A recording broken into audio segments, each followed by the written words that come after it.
Здравствуйте! Об основных событиях дня в информационном проекте Мост ТВ о главном. В студии Андрей Жданов. Липецкую область с 60-летием поздравили Владимир Винокур и Лев Лещенко. Владельцам банковских карт дадут сутки на поиск списанных без их ведома денег. В Липецке можно увидеть, как оловянные солдатики защищают Брестскую крепость и как заработать на колядках идеи мастеров народного творчества. Подробности прямо сейчас.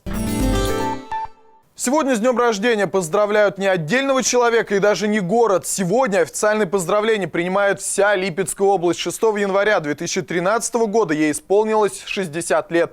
Официальные торжества проходят в Липецком академическом театре драмы имени Толстого. На 2 этажах полномасштабная выставка достижений региона и его жителей за последние 60 лет. Здесь и телевизионные кинескопы из Ельца, и модель не пошедшего в серию трактора, и школьные парты из детства ровесников области. Многие экспонаты нельзя увидеть даже в краеведческом музее. Они хранятся в запасниках. Здесь вот и картина Виктора Сорокина, пожалуйста. Подлинная работа, написанная в 1958 году, когда он приехал в наш город Липецк. Здесь его трактор К-155. Тот самый трактор Липецкого тракторного завода, который не пошел дальше. То есть было сделано только 4 образца. Но, пожалуй, главный экспонат – небольшой стенд с самым важным в истории Липецкой области документом – указ об образовании в составе РСФСР Липецкой области. Тогда, наряду с Липецкой, было образовано еще 5 областей. Сохранить статус и начать развитие смогли только Липецк и Белгород. Липецкая область – это наиболее динамично развивающихся регионов, где мы видим инвестиционную привлекательность, мы видим здесь политическую стабильность, экономический динамизм. Мы видим, что здесь есть самое большое богатство – это люди. Очень добрые, красивые, трудолюбивые. И только вот такие люди могут сделать то, что мы видели. Мы прошли практически все экспонаты. В своем официальном выступлении глава региона Олег Королев остановился отдельно на основных направлениях развития Липецкой области. Сейчас регион – это 40% стиральных машин страны, 35% холодильников, 34% бетоносмесителей, 28% культиваторов, 19% проката, свыше 17% стали, 33% плодоовощных консервов и соков, 14% сахара, 30% карамели и 6% минеральной воды. А в 1954 году на территории окраинных районов областей Центральной России, из которых собрали Липецкую область, было всего 15 километров дорог с твердым покрытием. Но главная задача, которую видит перед властью Олег Королев, это человек. Перед нами стоит задача исправить один из перекосов. То есть исправить то, что не додано человеку с точки зрения экологии, здравоохранения, образования, досуга, социальной сферы. Вот теперь новые десятилетия – это десятилетие направленного, усиленного, консолидированного направления на решение проблем человека и качества его жизни.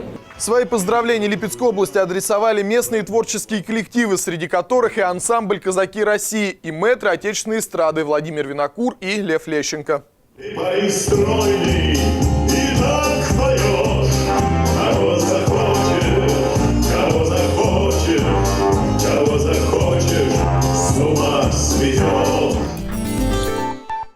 Владельцам банковских карт дадут сутки на поиск списанных без их ведома денег. Подробности у нашего экономического обозревателя, преподавателя финансового университета Ирины Ракитиной. Ирина, здравствуй. Здравствуйте.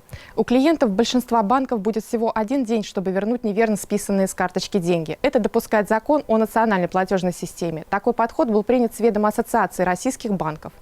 Если клиент в этот срок не обращается, то спустя 3 дня банк не обязан возвращать ему средства. Получается, что гражданин, упустивший этот срок, шансов на возврат иметь не будет. И как же быть пострадавшим владельцам банковских карт? Клиент не должен расставаться с сотовым телефоном. Это самый верный способ обезопасить себя от неправомерного списания денежных средств. Однако не все клиенты подключают СМС-сигналы, поэтому необходимо подключить СМС-оповещение и всегда быть на связи. Однако не все банки пользуются этим нововведением и продолжают по старым правилам принимать заявления и в течение 30 рабочих дней о неправомерном списании средств. Каждый может ощутить себя гулливером в Лилипуте среди моделей самолетов, фрегатов и оловянных солдатиков. Сегодня в Музее народного и декоративно-прикладного искусства открылась выставка-конкурс «Моделисты Черноземья». Руками трогать нельзя, только смотреть. Но разве детям объяснишь такое? Любопытные мальчишки все равно пытаются потрогать модели на ощупь. Эта диорама изображает оборону Брестской крепости 22 июня 1941 года. По словам автора Владимира Орлова, это самое что ни на есть классика. Оловянные солдатики – полностью ручная работа. Кстати, в Липецке диорамы делает только он. Задумка была «Русские воины из олова». В оловянные солдатики игрались и цари, и великие полководцы, и Петр I, и Жуков, и Кутузов, и Наполеон. Изготовители моделей военной техники обходятся без людей. На этом судне не встретишь ни капитана, ни обычного матроса. Зато сам фрегат изготовлен в мельчайших подробностях до каждого орудия и корабельного троса. Его реальный аналог был спущен на воду в том же Бресте в 1782 году. Он пока ничего не стоит, потому что еще не готов. Когда он будет готов, а мне обязательно называть сумму, потому что я боюсь, его украдут прямо отсюда. Геннадий Уваров все же раскрыл тайну, что стоимость крупной модели высокого качества сопоставима с ценой двухкомнатной квартиры сегодня. Уже завтра жюри определит победителей среди участников до 18 лет и взрослых моделистов. В конкурсе определено 4 номинации: суда, самолеты, бронетехника и диорамы. Выставка продлится до 14 февраля, когда и будут награждены победители. Сегодня школьников учили, как заработать деньги, конфеты и блинчики. Для малышей провели детский этнографический праздник под названием «На святке валенком гадали».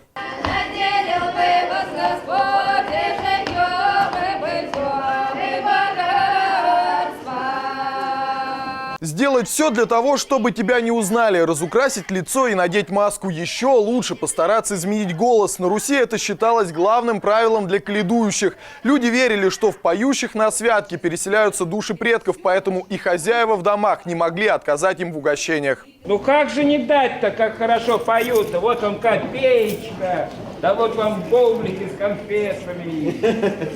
В Центре культуры и народного творчества школьников учили, как заработать на колядках деньги, конфеты и блинчики, а после и вовсе напугали малышей названием детской игры «Умер покойник».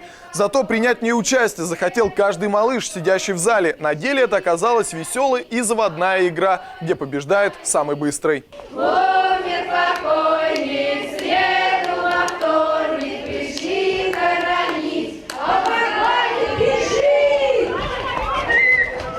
После концерта ребят удивили мастер-классами. Дима Измалкин в лепке из глины был самым активным, задавал мастерице много вопросов и даже поинтересовался, можно ли сделать обжиг игрушки-свистушки в духовке, а не в печи. Как лепить из пластилина, только глина намного мягче, чем пластилин.